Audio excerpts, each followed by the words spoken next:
In today's video, I'm going to teach you how to make Bluebeam default PDF viewer. If your PDFs keep opening in another program and you prefer to use Bluebeam Revu for its markup tools and familiar interface, setting it as the default viewer takes just a moment, and I'll walk you through it clearly.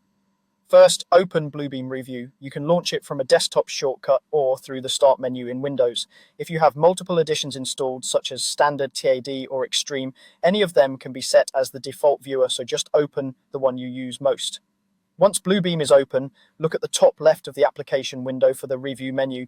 Click it, then choose Preferences. If you like keyboard shortcuts, you can also open Preferences with a quick press of Ctrl+K, but using the menu is perfectly fine. This will open the Preferences window, which is where Bluebeam stores a lot of its global settings.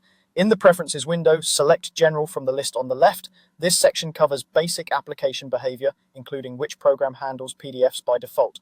On the right side, look for the option labeled Set as Default PDF Viewer.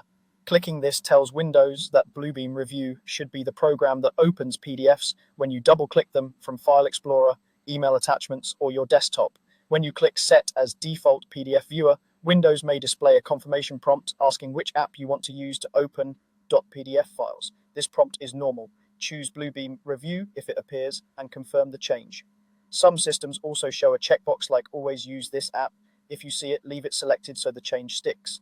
After confirming, the Preferences window can stay open or be closed. The setting takes effect immediately. From now on, whenever you open a PDF from your files, it should launch directly in Bluebeam. If you were previously using another PDF tool, you'll notice the new behavior right away with no restart required.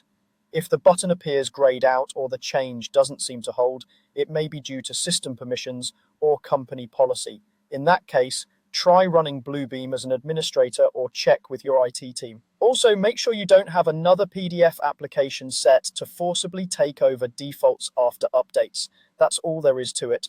With Bluebeam Revu set as your default PDF viewer, you can jump straight into efficient viewing and markup without extra clicks every time you open a document.